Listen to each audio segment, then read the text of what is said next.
Thanks for willing to do this. Sure, sure. I've been a really big fan since I was like in elementary school. Thanks. I, I'm sorry it's taken so long. You know, life is crazy. Besides work, I got an incredibly dysfunctional family, and so yeah, I stay busy. No, it's no problem. I actually have to thank Terrence Stone for giving me your contact. Oh, well, good. That's cool.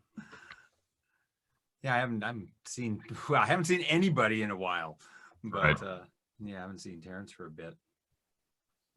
So I can just jump around in terms of your career and different transitions into like voiceover and on camera and how you got started and everything. So I didn't want to ask what was the first job that you had to get your SAG card for? Whew.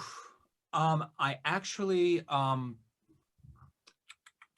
I I joined SAG years and years ago, and I didn't get my SAG card with a job. I belonged to Actors Equity, Okay. which is the theatrical union, and at the time, if you belonged to one union, you could buy in to the other unions. So I wasn't working film or TV yet, but I had a feeling I was going to.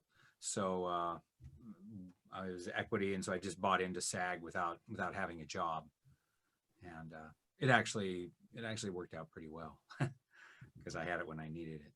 Hmm. I think same thing with AFTRA. And when did you move from Oregon to California? I moved from Oregon. Let's see. I graduated in '79, and I went down to the Oregon Shakespeare Festival. So I was there '79, '80. I moved to New York in '81, Okay. and I did theater in New York for about 7 years. And I met my wife, and she had the idea. Theater at that time in the late '80s was really struggling on Broadway. I was going out and doing regional theaters, and so Broadway was kind of struggling. So the Broadway actors were taking a step down to off Broadway. The off Broadway were stepping down to regional, and I had been doing regional and off Broadway. So I thought, this is a good cue to go out to LA and see what's cooking out there. So my wife and I moved out here in the late '80s, '87, yeah, around '87, I think, and we were doing film and TV until I discovered voiceover. Because I did see that the first, I'm not sure what the order is, but the first on camera credit in LA would have been Highway to Heaven. No, I did a few things before that, but Highway to Heaven was pretty wonderful. Yeah. Michael Landon was just uh, people say great things about him, and I just had small roles, but he was just a wonderful man, and really ran a fabulous production. He had all the people with him from that had worked with him on Bonanza, Yep. so the crew, everybody knew each other, and it was just this well-oiled machine that everybody knew what everyone was doing, and it just clicked. Such a great experience. What was it like being on a Murder She Wrote too? that was really cool. I worked on an episode with Jeffrey Tambor, Yeah. and he was pretty wonderful. I've always liked him. It was one of my first introduction to Jeffrey. I really hadn't followed his work too much, but you know, I started looking after I worked with him. I thought this guy's really good, and so I started looking at his stuff and started following him. And yeah, he's just brilliant. So that was cool. But the big, the peak of my on camera was working with Dick Van Dyke Oh um, yeah. on Diagnosis Murder. Uh, and I actually had a decent scene on that. Most of the stuff I was getting on camera was pretty small stuff, but I had a decent scene in Diagnosis Murder, and got a chance to sit backstage with Dick Van Dyke and just talk. And wonderful human being, just great. Everything you'd expect him to be. Mm-hmm. Did you get, when you were on Murder, She Wrote too, did you get to interact much with Angela? No, not at all. Oh. I think I was on screen with her, but I was just a cop who just walked in with some evidence or something, and it was pretty quick. I pretty much walked in and did my bit and then walked out. Mm-hmm. So yeah, but I interacted with Jeffrey, but not Angela. I would have loved to, because Angela's a theater person, and I was a theater person, so it would have been nice. And once you did start getting on camera roles, did you prefer that over theater, or? No, no, I wasn't getting, and that's why leaving on camera didn't bother me that much, because my career was not progressing the way I wanted it to. Mm-hmm. I wasn't getting the nice meaty roles that I got in theater.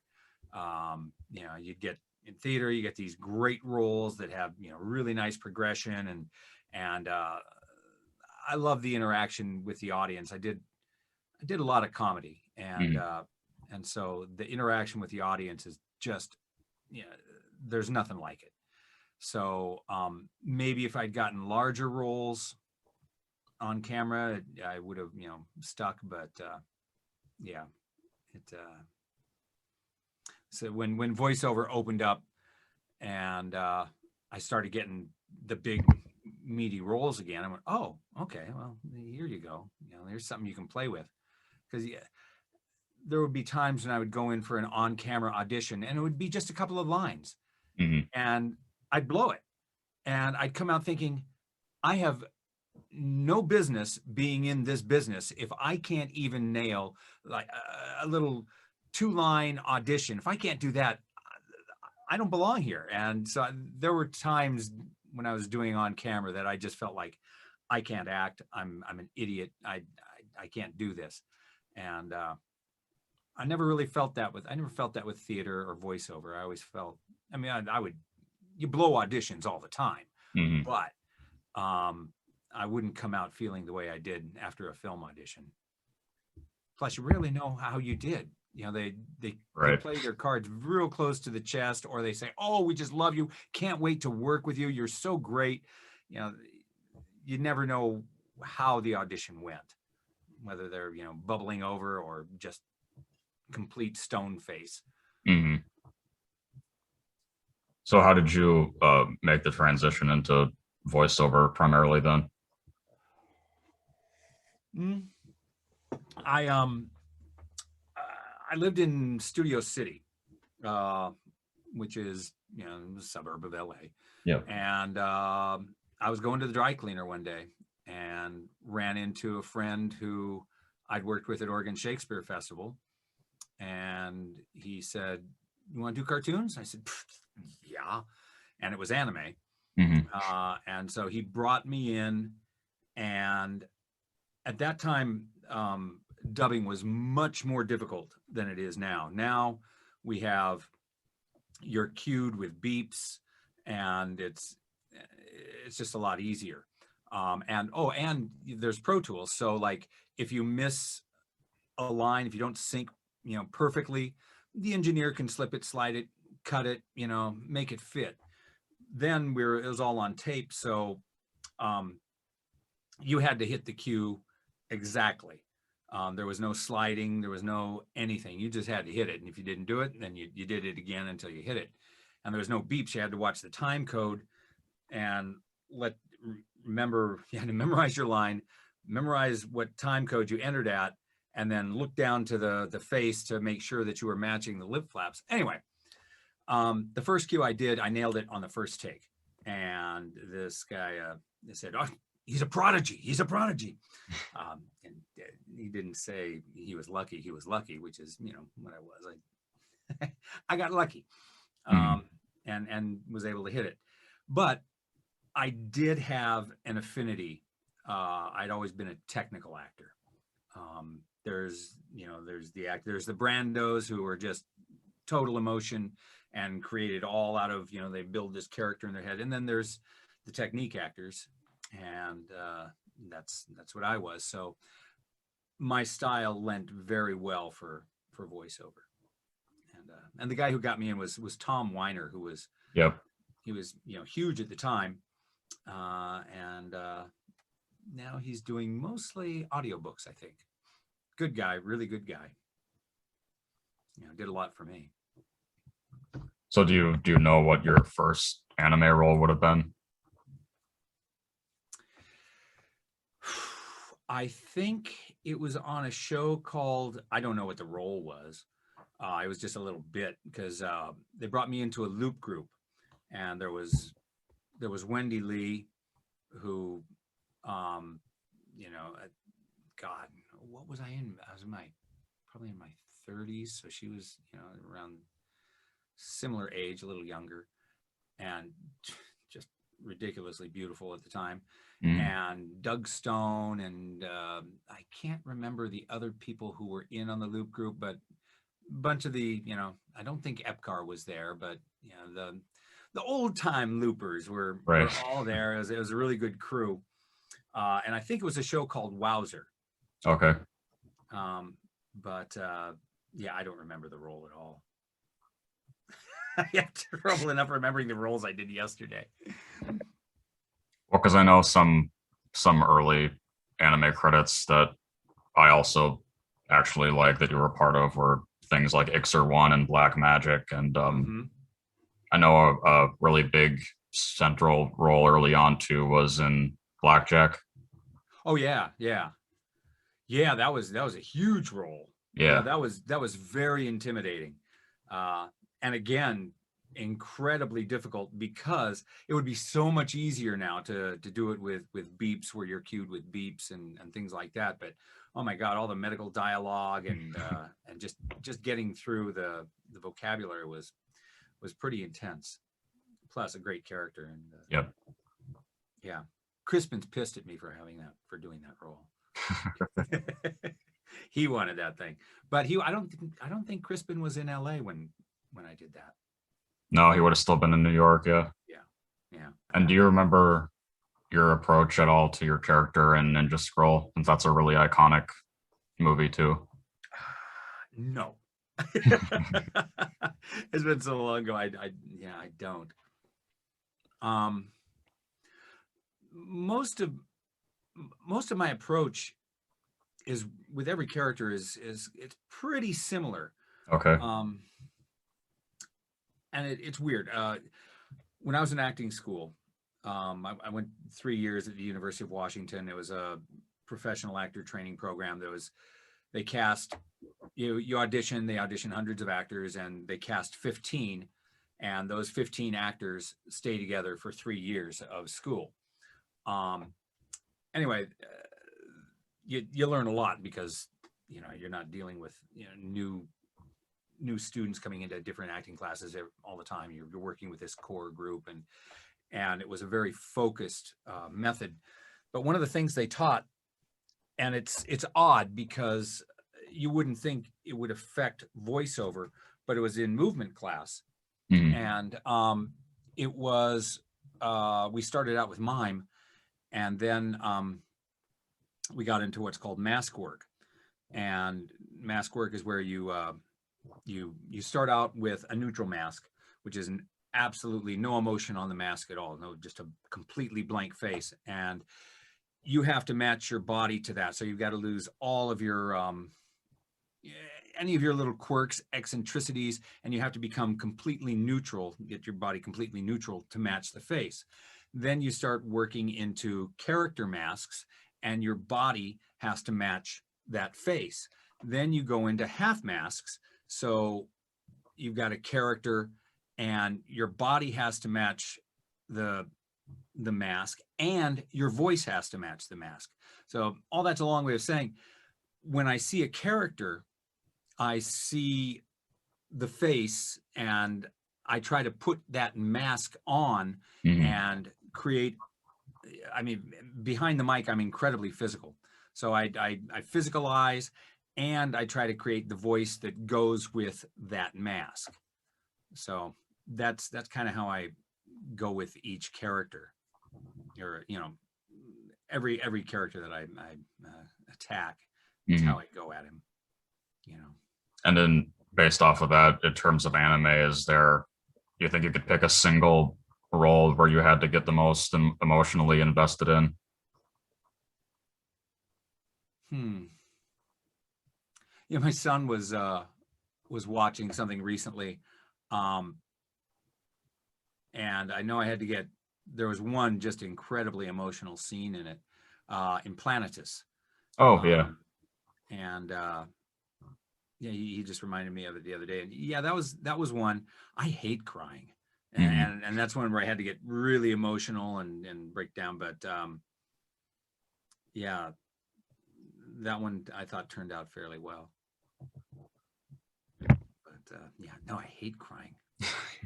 I mean, I can do it, but the problem is you have to put yourself, you know, you can cry technically and you can make it sound like you're crying and all that, but I like to use images and get myself, because it just doesn't feel real. It feels like, I'm just phoning it in if I don't really get there emotionally. Right. So it takes I usually have to take a second, find a place, go to that place, and it's tough because you've got to hit all the technical stuff. You got to hit sync, and you hit the rhythm of the actor and or the animation and all that, while holding on to that emotion. So it's really hard. And Mhm. usually I love hard things. Throw challenges at me. That's when I'm the happiest. Is when you're throwing something at me that I haven't done before or that I'm not comfortable with. Right. Because you know a lot of times I'll walk into the studio and they'll say, and I'll try something new, and they'll say, no, no, no, no, do this. And I'll try something new, and they go, no, no, do this. And they just want me to do the same old thing that they've seen before. Hmm. And it's like, okay, I'll give you the same thing I've done before. But it's a lot of fun when they say, no, no, let's stretch out a little bit. Let's do some new things. This is kind of jumping ahead in terms of chronological um, roles, but with your role as Gene in Samurai Champloo, was that, since he's so quiet, like was that a hard thing to bring Oh, God. acting to that? Yeah. Yeah. Well, and the toughest part, I mean, bringing acting to it, yeah, it was, because so many of the characters I play are so broad Mhm. and big, and that's what people like me. They say, "Oh, bring Kirk in; he'll go big on it." And Gene was so small and so subtle. There was always a fear, like, am I being boring? Am I Mhm. am I doing enough to keep the audience engaged? Um, and but once I got comfortable with him, I realized, or and when they did a few playbacks for me, I went, oh, that's what this guy is. He's Mhm. just very quiet, and just have the acting there. You just have to, it's all got to be there, but you can't show it. This is a Yep. guy who buries everything, and it's got to be bubbling under the surface, but you know, you can't. Everything had to be real subtle. So yeah, he was a blast. Mhm. Plus, I got to I was doing adaptations then too, so I got to write.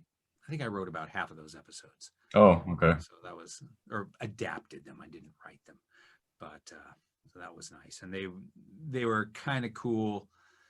Usually, Bang Zoom keeps you dead on translation, but they let me play a little bit with that one. Hmm.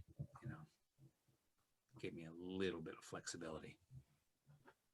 And one of my personal favorite roles of yours that I don't see be brought up a whole lot is Hotohori and Fushigi Yuugi. Yeah, I know. Well, whenever I do the few cons that I do, I rarely do cons because I'm usually working. Um, and I want to give back to the fans, but yeah, with me, it's all about the work. I'd much rather be in a studio. Um, and yeah, the fans, they really like that Mhm. role. So I always get a lot of feedback on that one. Could you relate to him at all? That was really early in my career. Um, yeah, you know, well, relate. I'm sorry, relate in what way? Like personally? Yeah, I mean, because since he has such a big character arc throughout the whole show, and then um, just how much he wants to protect Miyaka, even though she's in love with Tamahome, and Mm-hmm. Well, yeah, I mean, personally relate to him. I don't know if I have all that much in common with any of my anime characters, but you always find something um, in a character. You always have to find something that you admire or really are fascinated by with that character, and otherwise it turns out flat a lot. And so yeah, I found a lot of things that I admired about him, that his nobility and selflessness and all that. But yeah, that's a tough thing. When I was in acting school, one of my best friends, best actor in the class, far and away, nobody was even close. But if he was given a role that that he just didn't like, oh my God, he was horrible. Mhm. You have to find something, and that's the challenge, because sometimes you're going to be cast in things that you go, eh. So you really have to dig and find something you love about that character, and then you can have some fun. Is there anything that stands out about being directed by Bridget Hoffman for Fushigi Yuugi? Well, no, just Bridget's just such a lovely woman. Mhm. You know, there's nothing bad to say about Bridget. I don't see her enough anymore. She doesn't do anime. She does almost all looping now. Um, and every once in a while I get to see her on a looping stage, which is always wonderful. But no, she was just very kind and warm, supportive. Um, which sometimes works with me. Um, Sometimes I like a director who kicks my ass. Yeah. But Bridget's not going to kick my ass. So most directors do it. It's rare when I get one that really calls me on my shit and says, "Hey, don't bring that. Bring your A game." Mhm. And I go, "Oh, okay, good. Let's play." And I also love Kenshin and how you handled Saito.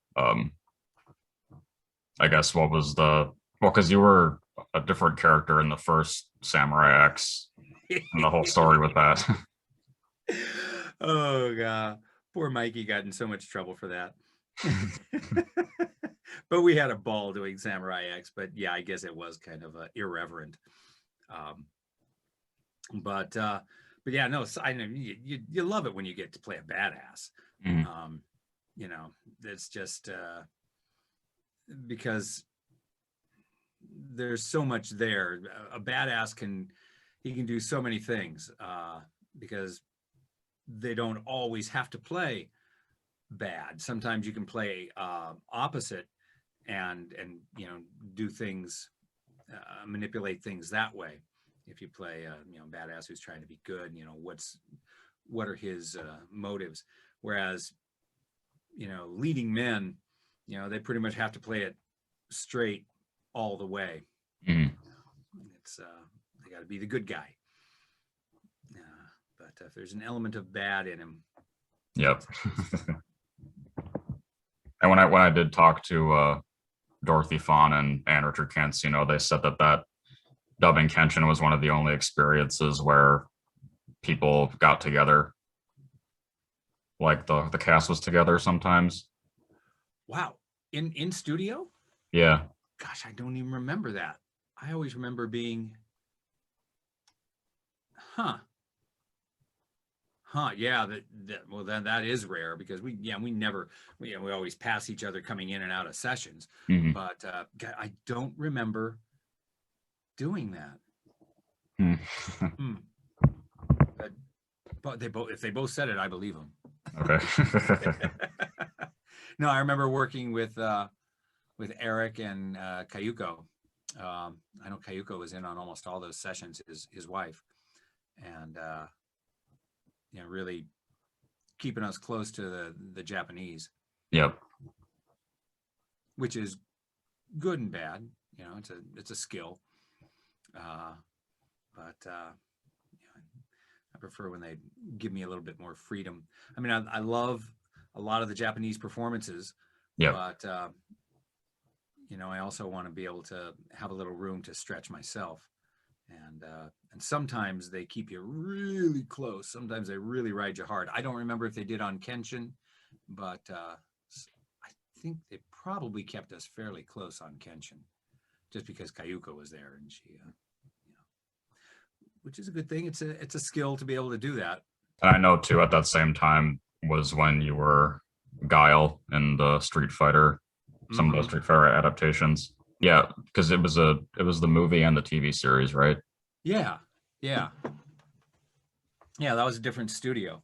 Yep. That was Mag 8, and yeah, I always such great great memories working at both of those studios. I, I got a lot out of both of them. Um, yeah, different styles of working, um, which made it fun. Uh, to bounce around. Yeah. Um, but I don't remember Guile all that much. I just remember that, Okay. probably a lot of yelling and a lot of gruff voice and just being and big choices, I'm guessing, Hmm. from what I remember. In terms of anime, this might be obvious, but do you prefer roles like Saito and Guile, or do you like the more comedic things? The more comedic things are more fun to do, Hmm. um, at the actual time of recording, but um, it's hard to beat a role like Gene or Saito or somebody that's cool and badass. But the really good comedic things um, are so rare, Yep. um, because or I get them rarely. And maybe I don't know whether it's the Japanese sense of humor or just that. I mean, how many comedic animes are there that really? Most of them are pretty serious. Yeah. The one that we just had a ball with was Bobobo, Right. and again, we were completely irreverent. We pretty much threw the script or the translation, pretty much threw it out the window Hmm. and said, we're gonna be funny here, and that was so much fun to do because Michael Sorch, the director, and I were very close friends. We both have a lot of history in doing comedy. So we would get in the studio and he would say, okay, do this. And I'd say, oh yeah, but how about if I do that? And he'd say, oh yeah, do that. And then add this. And I'd say, okay, and then I want to do that. And so we just kept playing off of each other and we just kept snowballing with the work. And yeah, I can't remember. It was like the third or fourth session I came in and I said, I have no idea what this guy's voice is Hmm. because I've been doing so many different things. I've been here, there, up, down, all over the place. And so he had to play it back and went, okay, I'm somewhere in this neighborhood. And, I just went all over. Was that difficult to maintain? Because obviously Don Patch is not anything that you're typically sound like. No, once I got in the groove, it was easy. Okay. But it took 3 or 4 sessions to get in the groove. Mhm. It took a while. He confused me. I didn't know what was going on with him. But once we got rolling, then it was just playtime. Yep. Get booked and go, okay, I get to go play. Well, there has been, not on the same level as Boba, but you have had roles in things like Chobits and Mahoromatic, which are more lighter shows. Yeah. No, I've had some goofy stuff. They give me BZ is good about giving me goofy stuff because they know I like playing with comedy, and they know I enjoy going broad. Yeah. And it comes from my, doing theater. You have to play a little bit larger for, when you're playing a 1,200 seat outdoor theater, you got to play big enough so that the people can see it. And so I'm used to going a little broad.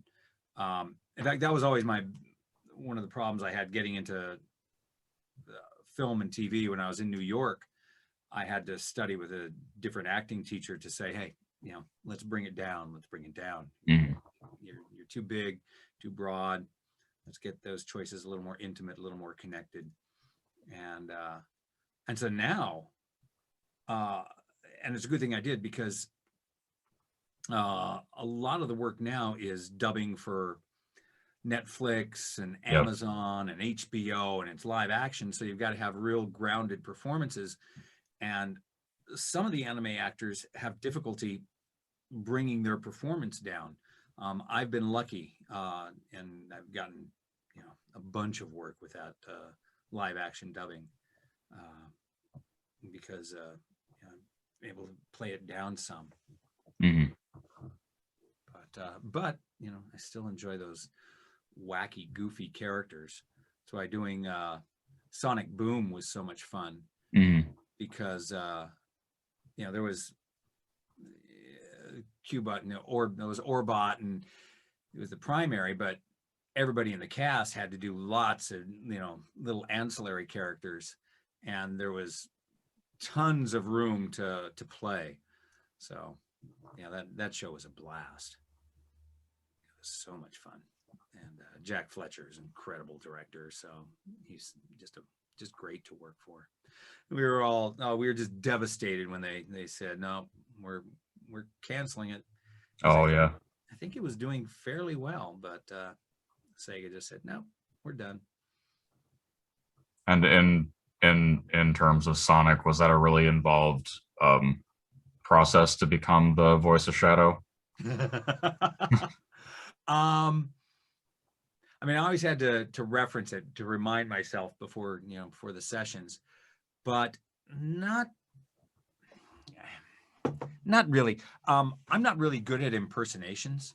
Okay. I mean, I can match some people's voices, but basically he was just, I took Clint Eastwood as my base, Mhm. and just played off of, and tried to go for that mindset of a Clint Eastwood type character, and then I just played with it from there. So that was fairly easy to get to. Mhm.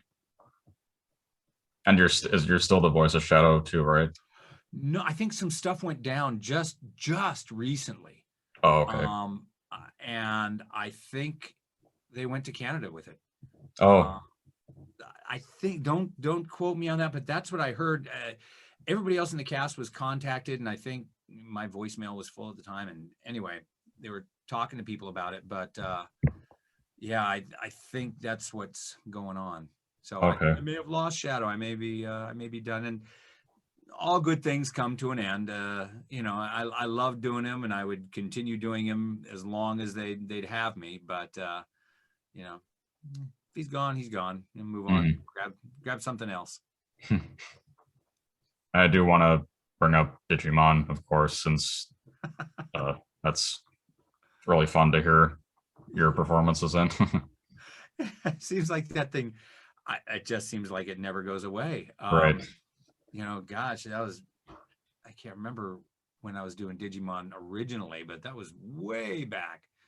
And gosh, not too recently, it came back again. I'm like, oh, I get to, yeah, I wonder if I'll still be able to do his voice. And I heard it and went, oh yeah, I can do that. So Yeah, what a wonderful, fun character. I took his for Gabumon. I took kind of a. I was thinking like a Buddhist monk, Mm. um, or a Zen master, somebody like that. In that little body. And I just tried to stay close to that. And then, getting to go from there into Garurumon and where Garurumon Omega and all the Yep. different incarnations, you know, that was fun too, because it gave me all kinds of range Yep. to play. So yeah, that was lasted a long time. I almost lost that job because a contractual thing with that was Saban. Oh, And I'd asked for something and they agreed to it. And then they came back and said, oh, yeah, no, we can't pay you that. SAG says we can't. And I went, no, SAG says they can. And, and they said, well, and I went into a session once and Michael Sorge was directing and he said, Kirk, they're asking me who can do your voice. I went, oh, okay. So I got to decide whether to stand for my principles or cave. And I caved. But it's a good thing because it was a nice role. It had a nice run to it, yep. and it was a lot of fun. Yeah, it seems like not just for Digimon, but the fan base for your role as Saix at Kingdom Hearts too. It's like it just keeps going. Yeah, yeah, ugh, yeah. The Saix that just came out of the blue. Have you heard how I got that role? No. Heard the story? No, that's a good story.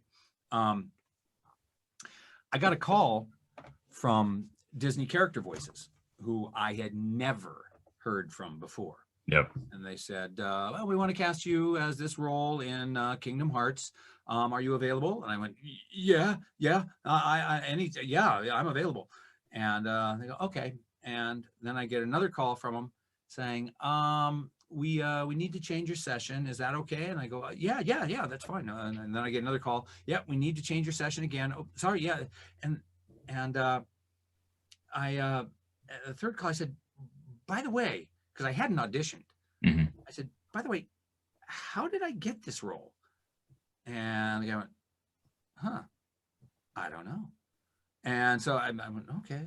You went into the session. And I said, and when I was at the session, I said, how did I get this role? And they said, oh, and this job paid well. It paid much better than, definitely better than anime Mm-hmm. and better than most video games. And they said, well, I mean, and they asked around, they went, oh, well, the actor in Japan who played Saix in Japan played Gene in Samurai Champloo. Oh, right. So they figured, well, if the actor who did it in Japan could do Gene and Saix, the actor in America could do Gene and Saix. So I got it just from doing Gene. Wow. So yeah, that was pretty cool. And was there any kind of difficulty with Saix at all, or no? No. He was just a an evil Gene, pretty much. You just take the base of Gene's voice and then just add all that other stuff that Saix has got going on. So he's is a more complex character, like in an evil way. But yeah, so I just built off of that base, and because I knew that's what they wanted. But yeah, the first sessions were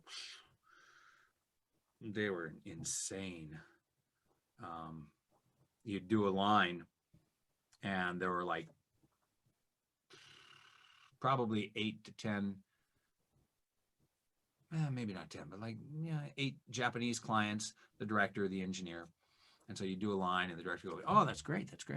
And then you go, oh, wait a minute. And he'd turn around and you go, listen to one person, listen to another person, listen to another person, listen to another person, back, for 5 minutes. So come back on the button and say, Yeah, do it faster. And you go, okay. And you do it faster. And you go, oh, perfect. And then you go, well, wait a minute.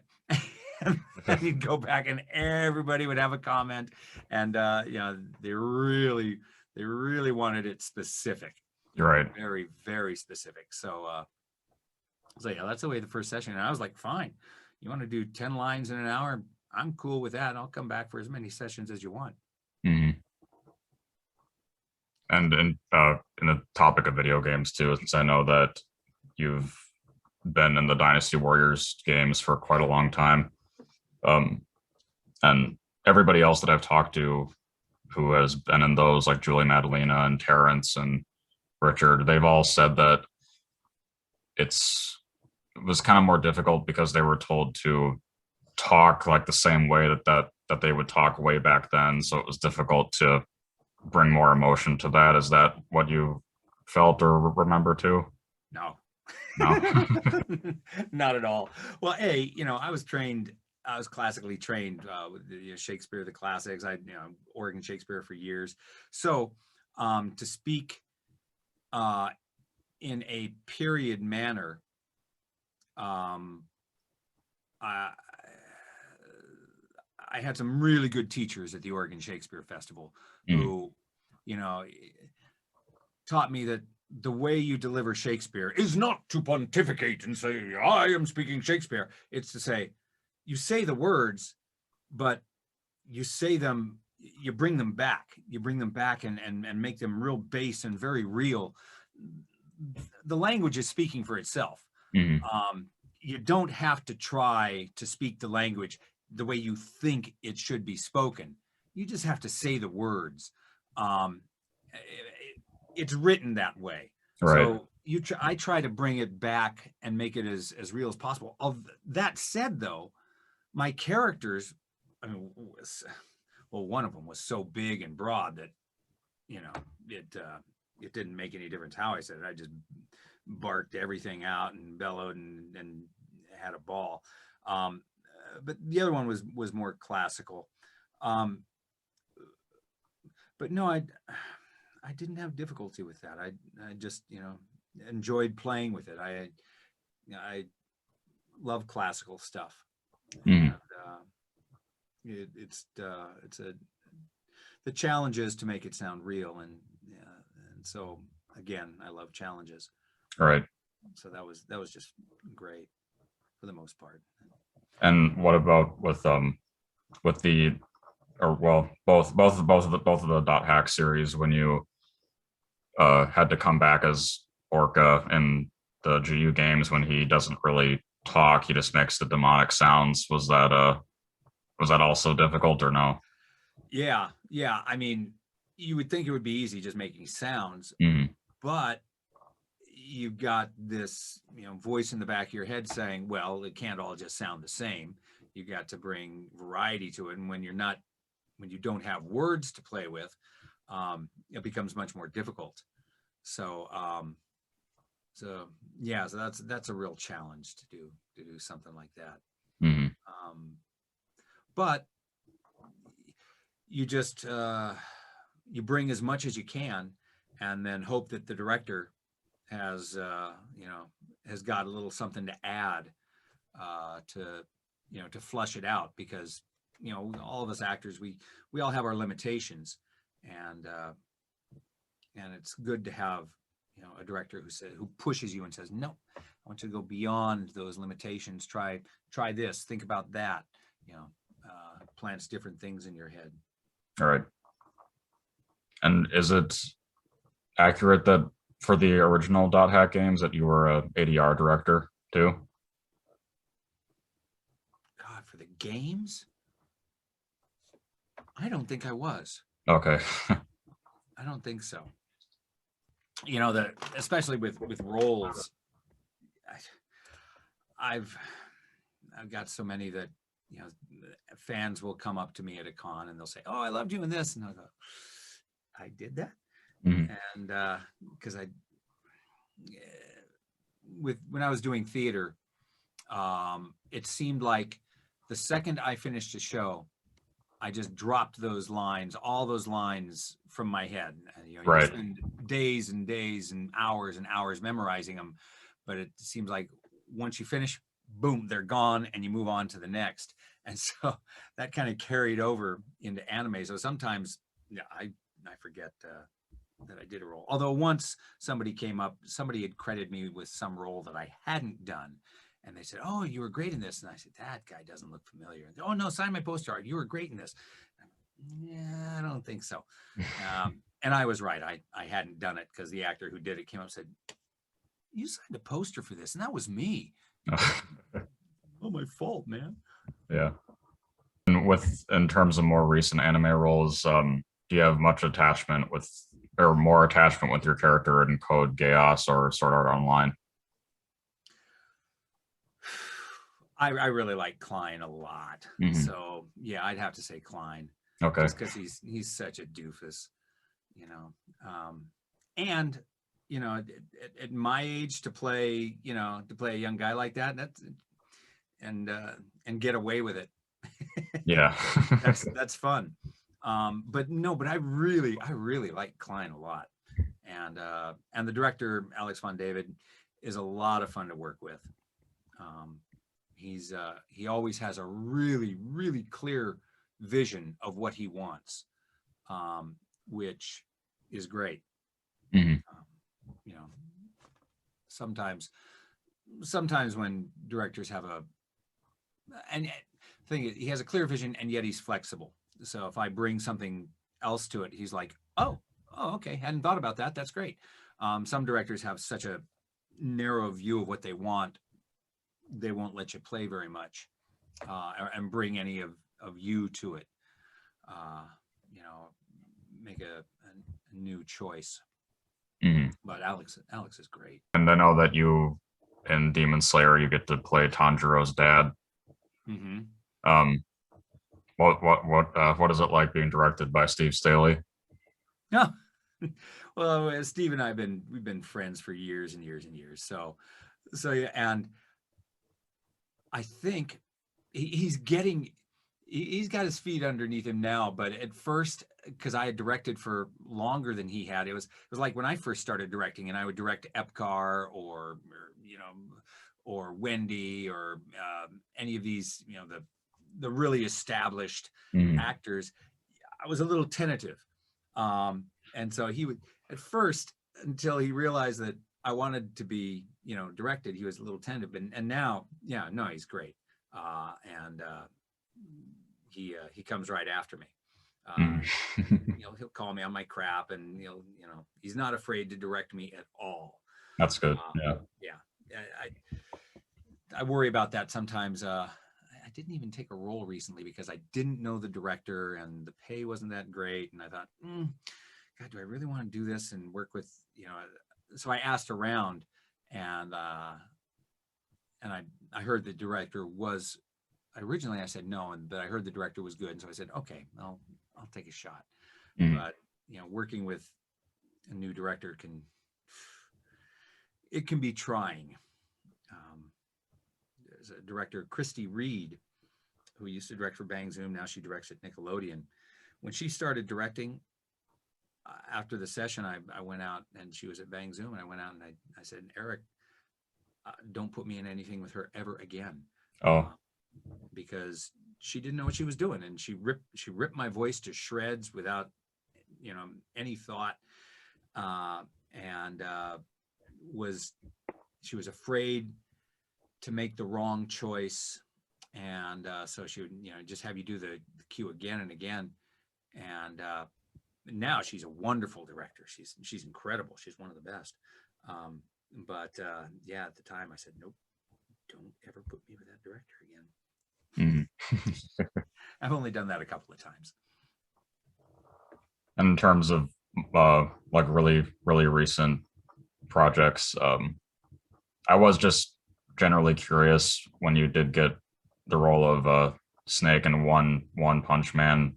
Was that always, did you read for other characters, or was it always just? I think it was just him. Okay. Yeah, I don't remember reading for anybody else. So yeah. was an interesting show. That really caught me by surprise. I was like, what is this thing? Wait a minute, just one punch and anyway, the whole concept of it. But God, what a great cast. Yep. Really wonderful cast. I love loved working with them all. When you get to go in and you hear the other voices that have recorded first, it's so much fun. And is there a, well, I guess, would the most recent anime you worked on be Demon Slayer? Probably the most recent that I can talk about. Okay. I got NDAs on a number of different projects. One, I'm not used to playing. Usually I don't get cast as leads. Yep. Usually I'm, the characters, the bad guy, the sidekick, but this thing, there's something I did recently and I'm a lead, and I had my doubts about it at first, but boy, the way this show finishes is just incredible. And my character has this great arc, which those are the things as an actor you look for. You want the character to go from A to B. You don't want him just to be the same all the way through. Right. You want to see a change in him, and he had it. And it's going to be fun. Okay. I think it was maybe, God, was it dubbed and released once and they didn't like it and they're redubbing? I don't know. Anyway, it'll be out.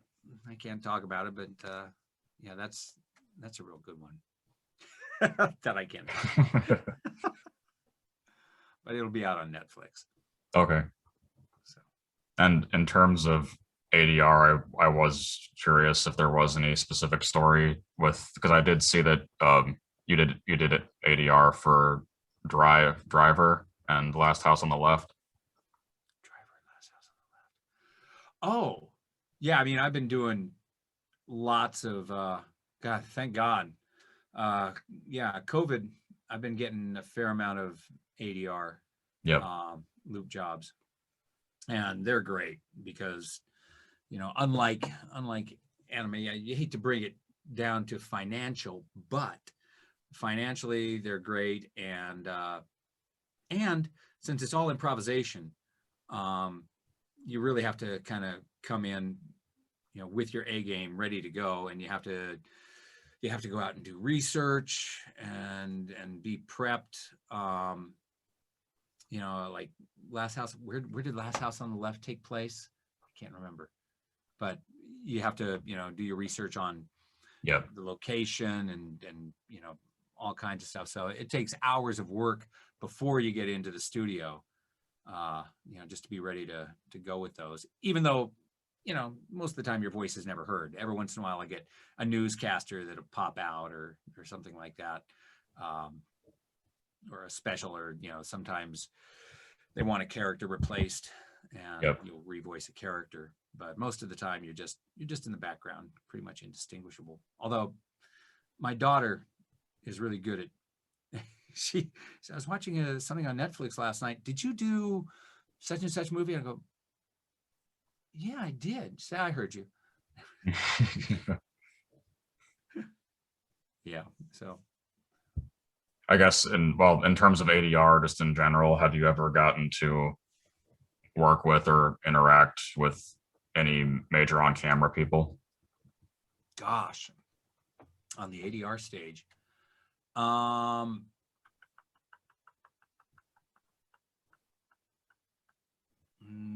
not that I can think of. Usually the group will be in the room and they'll say, oh, such and such a star is here. You guys take a break. We've got to do, we've got to pick up his cues and his or her cues, and they'll come in and they'll work by themselves. So yeah, we usually don't work with the stars themselves. Oh, okay. But the Hotel Transylvania movies, those were fun. Oh yeah. I did most of those. So that's a great group of actors that do those.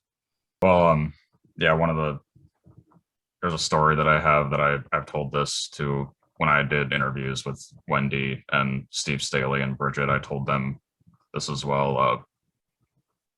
Fushigi Yuugi, like the dub of Fushigi Yuugi really helped me through something that was really scary when I was in fourth grade. Me and my family were just out to eat normally one night at a local place, and we were about to leave, and then we were just told like nobody can leave. You guys have to just wait. And then all of a sudden, heavily armed SWAT police came in and they turned all the lights off, and everybody in the restaurant had to go into the bathrooms and wait in there for, I don't know, we were there for probably like 5 hours because Whoa. because there was a guy who murdered two people and he crashed his van outside of the restaurant, and he was fleeing on foot outside of the restaurant, and he was trying to get in and like shoot at cops and all that. And so nobody got to leave until like midnight, 1 o'clock, and we had to get escorted back to our cars.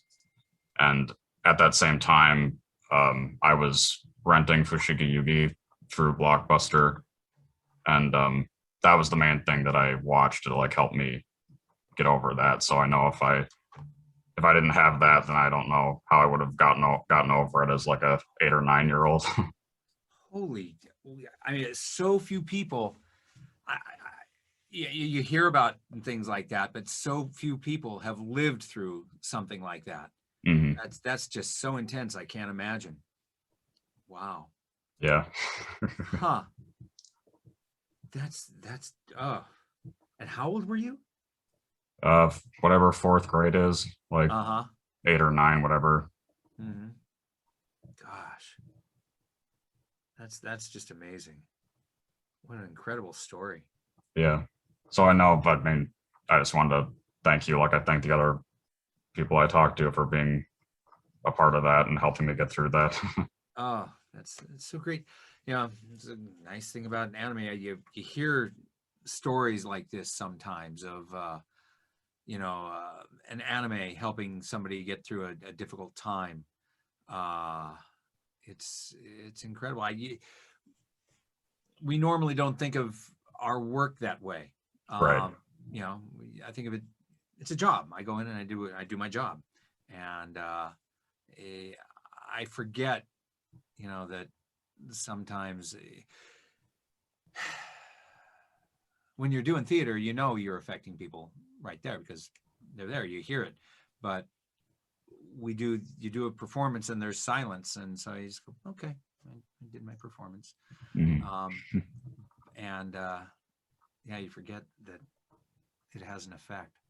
That's wonderful to hear. Yeah. Those are the kinds of things that warm our hearts. Mhm. Hmm. I Where do like, oh, what were we going to say? where do you live? Oh, I'm in Minneapolis. Oh, okay. And have you been there? Did this happen in Minneapolis? Um, I live in like a suburb outside. It's like a Uh-huh. half hour away, so it was pretty close. Uh-huh. Huh. Amazing. Things like that aren't supposed to happen in Right. Minneapolis.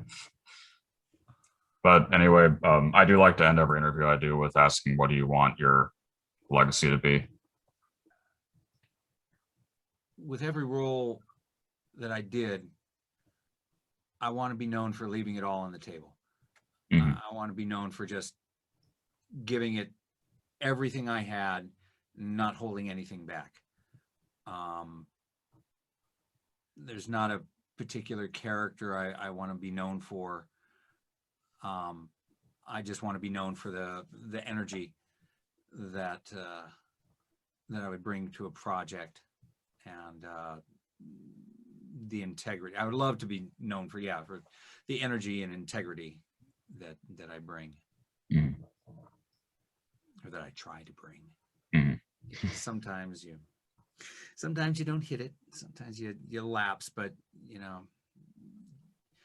I try to never give, no matter what the project is, to never give less than 100%.